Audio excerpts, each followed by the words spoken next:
What's up, everyone? Welcome to Off the Court with OG, presented by Zenni Gaming. It's the show that gives you unprecedented access to NetsGC's general manager and head coach, OG King Curt, as he pulls back the curtain a little bit for us so that we can get a sneak peek into what it's like over there at the camp of Nets Gaming crew. Today's episode is going to be a good one because we get to follow up the previous episode with King Haad in the most fitting way, and that's by speaking to guard Jyden, who was recently acquired via trade with Cavs Legion GC. But before we get things underway, let's give one quick shout out to our friends over at Zenni Blocks. There's no better way to armor your eyes than with Zenni Blocks virtually clear blue blockers. You've seen NetsGC defend the rim on dribble drives all season long. Well, it's just as important to defend your eyes from any harmful blue light. So check out zenni.com/NetsGC and follow Zenni Gaming on Twitter and IG. Now, let's get episode 27 underway. Curt, Jyden, welcome to the show. Hey, once again, back at it. Glad to have him. Got a different look here. Mm-hmm. Hey, how y'all doing? I'm Jyden. Yeah, a different look on the podcast and a transformation of a look in terms of the backcourt for Nets Gaming crew. Like we mentioned off the top of the show, traded Doc for Jyden from Cavs Legion GC, also picked up a first round pick in 2023, sending Cleveland a second round pick in return. Curt, we'll start with you. We mentioned before, the last time we were on the show, we had a very special guest in King Haad. This time around, this recording is taking place in the aftermath of your trade for Jyden. Are you doing this on purpose, or more seriously, talk about how this trade came to be? You can kind of say that. I think for us, it's been no surprise that we've had some offensive woes throughout the season. 29 points is what separates us from being on the W side or the L column. So definitely wanted to make some changes to help improve that, but also to be clear, is that anytime I've conducted a trade, for the most part, it's been a collective choice between me and that player. It's only been a few times where probably it hasn't. In this particular situation, Doc is somebody that I extremely, care about and admire, not only as a player, but as a person. But he expressed some things to me that made sense for him. And, it's my job not only as a general manager to make sure players are comfortable within the confines of NetsGC, but just every player as a person that, decides maybe NetsGC is not the place for them. And I think I have a responsibility in that as well. And I think with the relationships in both parts of this trade, it just made sense. Joel Azul, who's the GM and head coach for Cavs Legion GC, is one of my former players from season one. He's doing a phenomenal job over there and trying to, take on a role that he grabbed in the midst of and trying to do what he feels best for their organization. And I'm doing the same thing. So I think for him, Doc and Bash have history playing together and knowing each other. And I think it's more of a comfortable situation for Doc. And that's something that, he mentioned. And then over here at NetsGC, we have Haad and, of course, Jyden. They have past, relationship and playing together and knowing each other and having that instant chemistry. I think a lot of times what gets missed in the 2K League is that you spend more time off the game than you do on the game.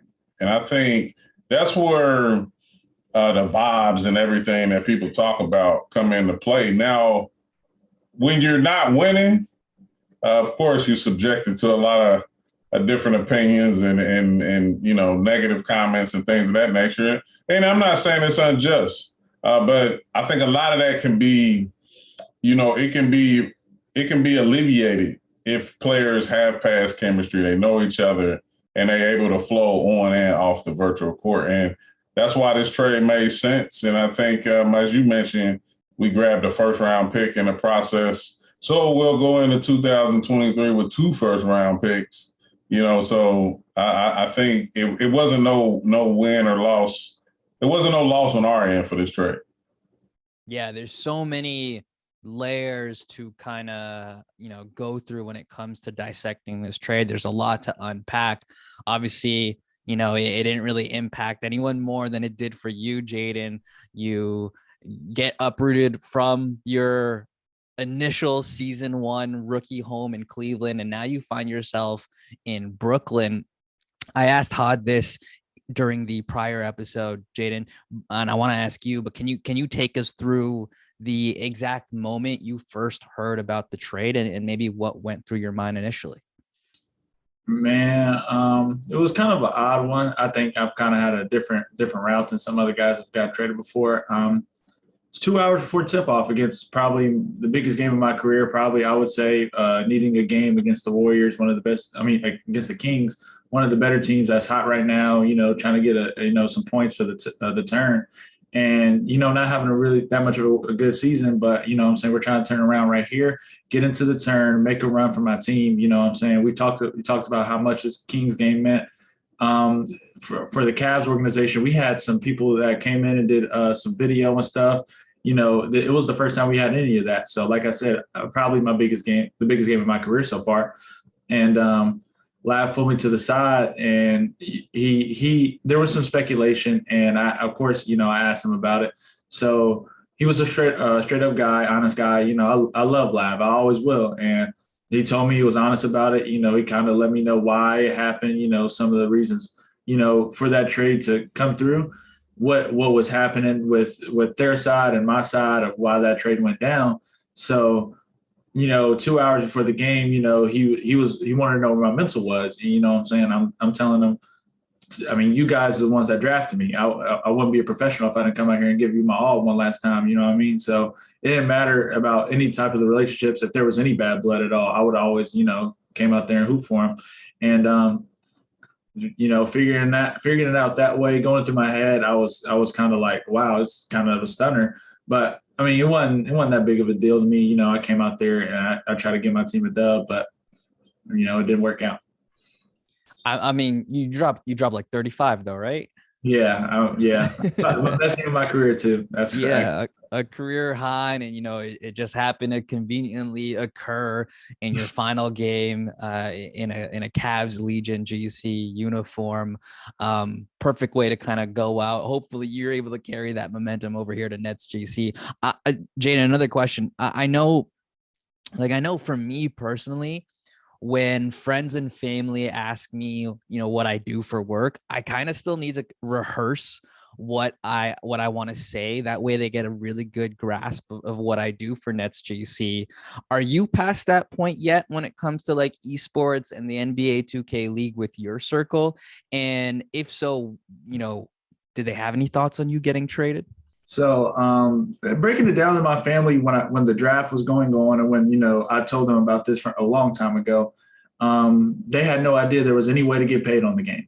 They've thought that since I was a kid, 12 years old playing Mortal Kombat against my brother, just that there would never be a way to like make money off the game because it was like so out there at that time. But now, 6-7 years later, we're having a professional sports, esports organization ran by the NBA. A lot of people thought, how could this ever happen? So explaining it to them, it's almost like the real NBA, just really how you got to think about it. But we just playing the game. So, I tell them all the time that this is something I love to do, something I always wanted to do. And my parents, first off, the immediate family, they always push me. They always told me, whatever you do, just do it to your best. Don't ever, look back. If you want to do this, don't ever have any regrets. And that's something I always think about when I play. So to explaining it to the other side of the family, like cousins and aunts and stuff, I wouldn't say they weren't like the biggest supporters, because I think my mom and, my immediate family were, but they were always there too, asking how it was going on, checking up on me and stuff. So they knew about it. And then once the draft day came, I had to let everybody know what day it was, what teams to look out for, what pick I could possibly be. And I don't think anybody could have been happy besides myself than my mom. She's jumping up and down. She's screaming. She like, it was probably the best day of her life. I felt like it would change her life.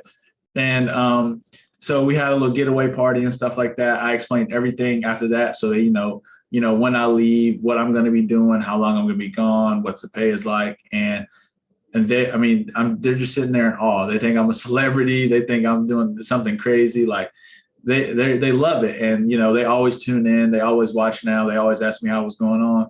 And now for me to get traded, it was kind of like, they're like, oh, that's possible. I was like, yeah, what I'm saying? It's really like the NBA.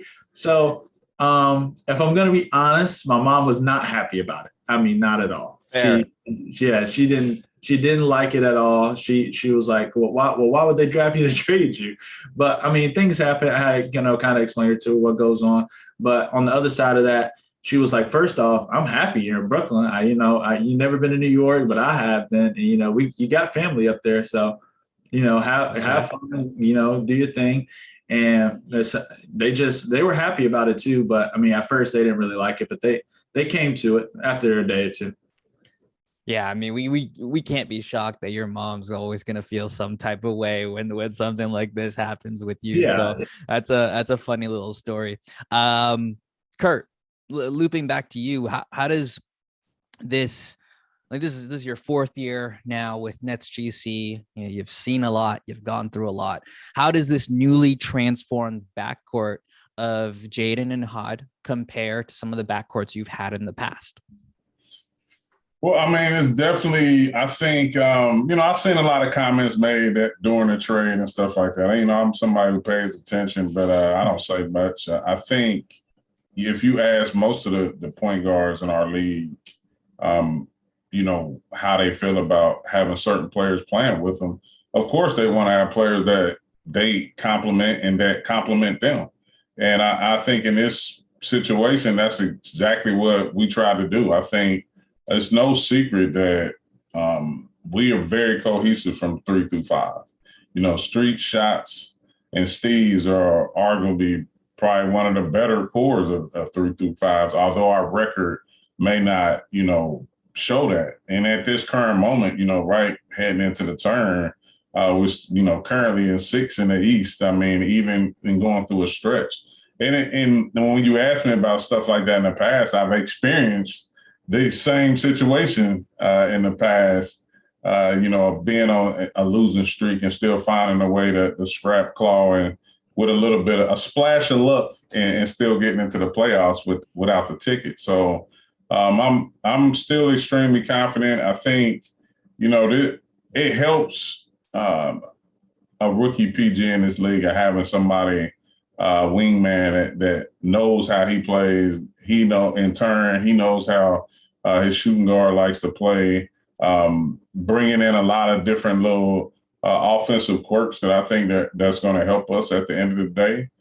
So I think I'm anxious to see how it all plays out. I know for a fact that if you're somebody into analytics and you like numbers, there's not too much difference between the productivity we were getting from Doc and what Jyden was doing in Cleveland. So I think that kind of made it a fair exchange trade for both of us. And I couldn't be happier for Haad, who came off a big game against NetsGC Gaming and helping us close that out. And I think that win is throughout our season is going to be monumental as we come back into after the turn. When we get back to 5v5 during seed weeks, it puts us in a situation where we possibly control our own fate, and that's all you can pretty much ask for. Most definitely. And Jyden, I'm going to get to you just here in a moment, because obviously we have to ask you about you and Haad. And Curt had already kind of alluded to it many times, but one more question, Curt, before I forget.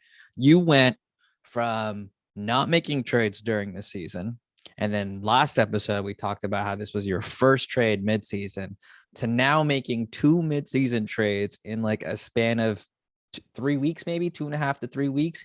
How much of that has to do with the new schedule format and maybe the lack of a 6-man roster spot? Did that kind of factor into any of your decision making?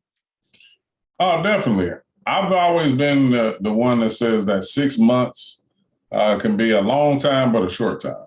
I think a long time definitely when you're not winning, and a short time when you're winning from time to time. And I think for now with the new point system where every game counts, which is I'm a big fan of. Like I think if we're going to carry this badge of honor of being competitive players and gamers, that games have to matter. And we've seen in the past how things have went when certain games didn't have implications. So I'm a big fan of our new point system and everything mattering, and therefore, it's heavy responsibility for everybody.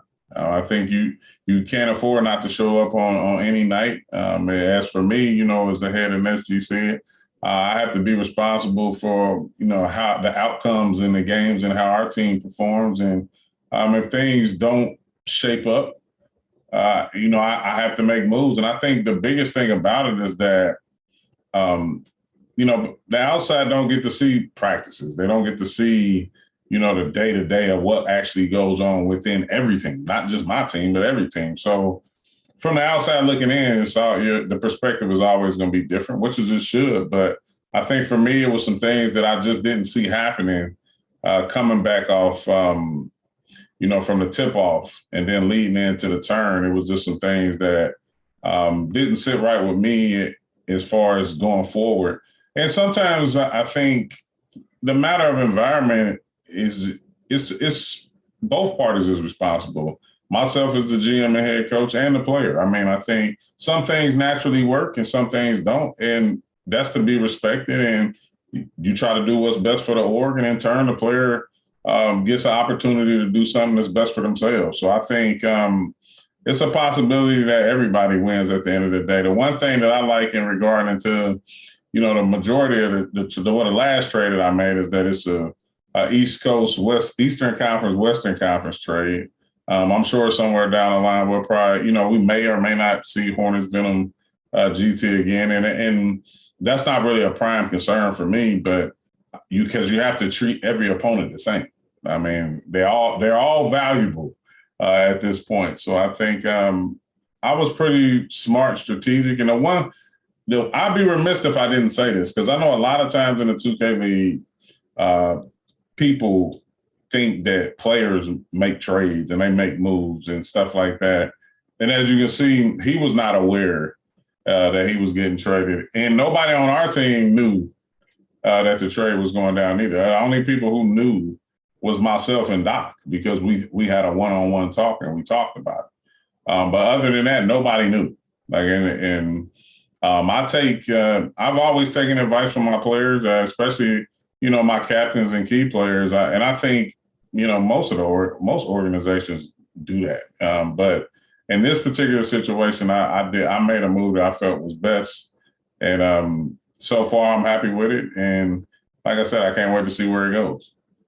Yeah, like I mentioned earlier in the episode, so many different layers to this trade. And just kind of a quick comment to what you had just mentioned about who knew what and who didn't know what regarding the trade. I think it's a testament to every single person and party that was involved that, Doc was able to fly out to Cleveland, get into his new gear, take a picture, and then have that up on social media. And no one had kind of heard about anything regarding the trade prior to that. So again, job well done for every party and person involved. Jyden, I was talking about this a little bit earlier. Let's talk about, or let's move to your, pre-existing relationship with King Haad, who you're going to be sharing the backcourt with here in Brooklyn at NetsGC. Talk a little bit about that relationship, obviously stemming from your experiences together in Pro-Am, specifically in pre-draft. And did you two ever joke around the possibility of maybe one day playing together? I know Haad since 2K20. That's actually when I first started playing. And we started playing together a little bit towards the end of 21, just lollygagging around for the last couple of tournaments. We were friends, so we, decided to actually join forces. Then pre-draft comes around. It looked pretty good, but we kind of went our own separate ways. And then towards the end, after the UPA Vegas, before the UPA Vegas event, we needed runs, and we were going to be playing together, and we rotated 3 through 5 for the next couple months, all the way up to the draft in February. So just me and him working together with what we got. Like I said, rotating with 3 through 5s, we've always made it work. There's never been a situation where we've always, been on the losing end of stuff or just given hope on it. We've always been able to work with the 3 through 5 that we have. So I'm definitely confident when we come here. Something that we talked about, like you just had mentioned, the possibility of playing together in the league. It was there was possibly situations where it could have happened in different different organizations, different franchises, but once we kind of heard the news about me going to Cleveland, we kind of knew it was over. But just for us to work together, I think it always clicks because you always got to have that yin and yang, like the guy who does this and the guy who does that, and it comes together and it works well. I've always been the guy who's kind of more talkative towards him, because if Haad is kind of more of a quiet guy, but he does a lot of the little stuff that when he's thinking that it does really well for him. So when I'm talking to him, telling him what's there and not, and what I see just on the next possession, being able to talk to him is something that has always worked for him. Something's always worked for me, and it's always led to wins. It's always led to productivity. So I think when we get together, when we heard about it, coming into the league, coming into the trade, we were like, bro, this is really happening. You know what I'm saying? We got a chance to show that this pre-draft wasn't a fluke. You know what I mean? So, with the 3 through 5 that we do have, I'm definitely confident in the defense. I've seen it. I played against it myself. I know what it's capable of, and I know what it can do. So I can't wait to, run with my guy, change the season around for him and change the season around for us. That's so funny how things work out. You spend all those months during pre-draft rotating 3 through 5. And, here you guys are in Brooklyn with a 3 through 5 that's looking for a backcourt. So, hopefully it's just the perfect mesh and that yin and yang that you had just mentioned. What's been the toughest part for you, Jyden, when it comes to your rookie season so far? What's been the toughest part, and what are some things you've kind of learned about yourself in the league through those tough experiences? For me, being a later round pick, I think those are kind of the picks where you kind of got to show yourself. Some of the guys who go early, are lean more towards that unproductive, feeling curve. But when it comes to the later round guys, you kind of got to hit it off running, or, you got to show some flashes of being able to be a professional player. And I think I did a really good job of that once I started. But once we had the games and, when we had a substitution player for Cleveland, a lot of the shoulder load was on me. And it was something where I had to embrace that role. I couldn't shy away from it. Coming into it, I was thinking, well, a lot of the attention is going to be on my star point guard, Bash, but now that he's not here, it's going to be on you. So how do you deal with that? How do you, make adjustments? How do you read the offense now that you might load up at point guard for your team? A lot of different stuff where I was able to be coached, and I do want to shout out Lav. He's a great offensive mind, a great coach. He really helped me through a lot of different stuff, and he made me the player I kind of am already today. So me being able to take on that offensive leader role is something I'm looking forward to do for Brooklyn. And I think it's something I really strive through well. And it really does change the game for, I feel like, your other running mate at the backcourt. I think when you have two of those guys, it doesn't always work together. And I think when you got that guy who wants to be that guy for your team, it definitely changes how your season can go and how, the offense is led. So I'm really looking forward to doing that. Hey man, you got me excited, most definitely. For the last part of this podcast, just do one more question for each of you. Let's look towards the future. So Curt, we'll start with you. Curt, you mentioned earlier 6th place. Need a little bit of help somewhere along the way in the first week of bracket play for the turn, but essentially the team is still within striking distance of a playoff spot in the Eastern Conference, despite everything that happened in the turn. So I think it's safe to assume that 3 through 5, for the most part, playing well above average, has shown spurts of elite play on the defensive end. And for me personally, the ceiling of this team will be dictated by Jyden and Haad and the games that they're going to be playing. With them being the new kids on the block, Curt, there's some pressure there, obviously. So what advice have you given them, or do you plan on giving them or reminding them about the closer we get to seed weeks? No, basically, Haad was already it was a major overhaul from what we had previously with Tate. Like, I mean, Haad is, he's not ultra talkative, but he does lead, in his own type of way. And I think, through what I think the beauty of mid-season trades is that, of course, you're getting rookies, but you're not getting players who hasn't played a game yet. Like, they have some experience under their belt. They've been through the day-to-day grind of practicing, scrimming against some of the better players in the world, if not in practice, but in gameplay. So you kind of getting them a little bit more seasoned than you would if you drafted them, right, fresh out the gate. So I think for them, I think when Haad came in, I told him I wanted him to lead. Like, I mean, you got guys that's going to play for you, behind you. I said, we just need you to lead. And I think, he had a shining moment where I don't think a lot of people realize in that Knicks game, we were down 48-41 with 2 minutes to go. And, we scored 20 points, but it was the last 16 minutes, 16 points that was scored. He scored 11 out of the 16, including 3 threes.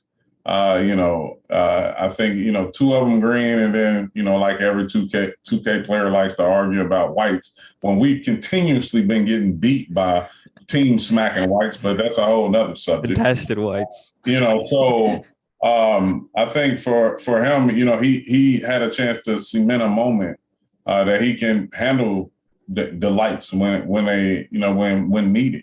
And then I think when Jyden got here, I told him the same thing, but it's always different when players like know each other. They play with each other. They experience a lot of different things together. And I think like Jyden has the type of personality where like me and him, we talk like about a lot of different stuff, and it's a lot of different feedback. I mean, and that's no knock to anybody else, but I think sometimes in this short span that I'm talking about is that you don't always have a bunch of time to pick up a player's personal tendencies and likes and dislikes and things like that. But I think Jyden fit in right away, off the rip. I mean, it was funny how everything happened. Doc landed from the trade, got right in uniform and suited up. Jyden landed, got here, got geared up, and we shot a ton of content in the same day. Like, so, it was just two opposite ends of the spectrum where one is getting ready for competition and the other is getting ready for content to fit right in with the team. And he did just that. I think what, Steez, Shotz, and Streetz wanted more than anything is they just wanted to know the pulse of the players that they were playing with. Like, they wanted, and that wasn't always felt all the time. I mean, because of the nature of who a person is. But now Haad, Jyden, they have a relationship. Jyden is not, he's not quiet. He's not like quiet or anything like that. I mean, so I think we got a natural feel to the room of what's going on and what's to be expected. And I told Jyden, like, that you got guys that's going to be rooting for you and want to see you put the ball in the bucket. And as long as you do that, I mean, then you won't have any problems. And not to mention, he averaged 6.5 assists, so he can see. So I don't think it's going to be a difficult transition. You just got to be the guy that can handle the highs, lows, and mids, and I think he's more than capable of doing that. All right. Well, Jyden, help see our way out of this episode. For those who aren't familiar with your game, just quickly describe your play style and how you feel like it might help NetsGC on this, final playoff push. Like I had mentioned earlier, I think I'm more of like, the offensive playmaker, even though I do play the two, somebody who talks a lot and, offers feedback to the things that I see on the court myself. But I also think probably the best part of my game, it doesn't really even involve, on the sticks. I think I'm very accountable. I think that goes a long way when you realize, who you're dealing with and what type of competition you're going against. If you always want to better yourself, you're always going to be successful. And I always think that when, I'm listening to feedback, I'm listening to things that, other people are telling me, how can I translate it into, on the sticks? Because everything that you do in this game, it matters. And when you bring it to that level, like this level that it is, when you try and you want to be successful, you want to put that effort in, you want other guys want to see you succeed, and you want to see them succeed. It flows, it works, and everything is just going to be more natural. There won't ever be times where you see me and Haad bickering back and forth about something that, like, any little petty stuff. Like, the accountability that I can take, and I know that he can take playing with the guys, is just going to work. So besides that, I think my offensive play style, my play style is obviously offensive based. And I think that I am one of the better guards when it comes to putting the ball in the hole. And that's what you're asking me. That's when we get done. So I make sure I get that done for my team, man. Amazing to hear. Cannot wait to kind of see you hit the court for NetsGC. That wraps up episode 27 of Off the Court with OG, presented by Zenni Gaming. And any final thoughts from either of you before we sign off? No, just it's going to be a work in progress. I mean, I think for us, the benefit of all of this that has taken place is that we have 3 to 4 weeks to tune up and get things right before we make one last push at it as we get to June, July, and August. If I had to say anything, it would be I can't wait to play. That's really all it is. I can't wait. We can't wait to see you play. So the feeling is reciprocated most definitely. Remember, everyone, NetsGC will return back to action in the upcoming 3v3 tournament Switch. And then after that, we'll finally get to see the new 5v5 squad during seed weeks. If you haven't already, make sure to follow Nets Gaming Crew on all social platforms. Also, check out zenni.com/netsgc to get your hands on the frames and lenses the team will be rocking the next time you see them playing on stream. On behalf of Curt and on behalf of Jyden and everyone over at NetsGC, I'm Kristian Cuaresma, and this was Off the Court with OG.